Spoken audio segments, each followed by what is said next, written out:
Igen, azt hiszem. Ó, hál' Istennek, jól van. Nézd, ő a Langley Falls-i geológus. Igaz, amit a geológusokról mondanak. Ők a legszexisebb pasik a világon. Bármelyik pillanatban beomolhat az egész. Ki kell menteni azt a férfit, különben élve eltemeti magát. Abban töltjük meg a gödröt, és a fickó felemelkedik a tetejére. Szerintem ez nem lesz jó. Szerintem se, de van egy szállítmány habom és 4 gyerekem. Szükségem van rá. Miért nem engedünk le egy kötelet? Ami habból van? Elég, rendben? Elég. Ennyi volt. Kösse rá magát! Rendben.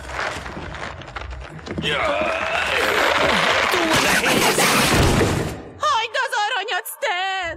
Nem, ez az örökségem. Akkor is felmegy, ha én meghalok. Elküldöm a kamerát egy felvétellel a Smithsonian intézetnek. Stan, ne! Szükségünk van rád! Köszöntöm Önöket, jövendő emberek! Én Stan Smith vagyok, Ollinors aranyának megtalálója.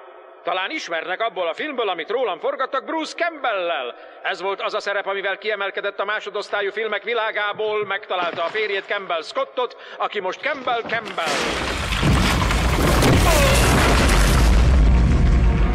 Smithsonian Intézet. Oliver North aranya, 10 éves évforduló. Éppen téged néz, arany! Hú, milyen nagy ember. Maga viccel? Nézze, milyen alakok lettek a gyerekei. Az apám nem engedte volna meg ezt a tányért, de nagyon praktikus, hogy ebbe dobják a pénzt az emberek, amikor koldulok. Vagyis mindig. Ne mozdulj, baby!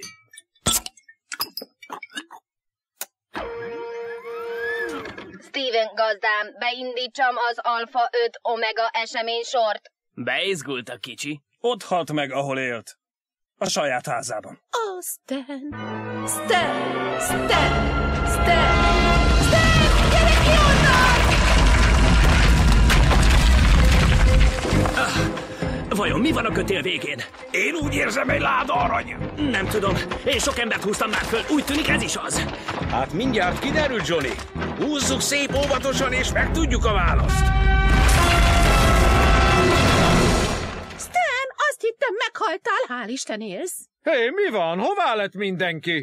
A geológus elvitt mindenkit palacsintázni. Meg se várták, hogy jól vagyok-e? Reggeliztélte már geológussal, Stan. Az nagyon klassz. Sajnálom, hogy elveszett az örökséged, apa. Kiderült, hogy nem az arany az örökségem. Az igazi nyoma, hogy itt éltem a földön, a 2 gyerekem. Ó, apuci!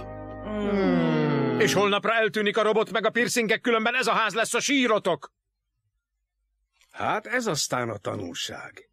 Tudod, azt mondják, én tanítom a kölyköket, de néha azt hiszem, ők tanítanak engem. Mi? Te nem is vagy tanár. Tűzoltó vagy. És büszke vagyok rá. Hát, nem tudom, hogy te hogy vagy vele, de én kiásom az aranyat, hogyha ezek lefekszenek.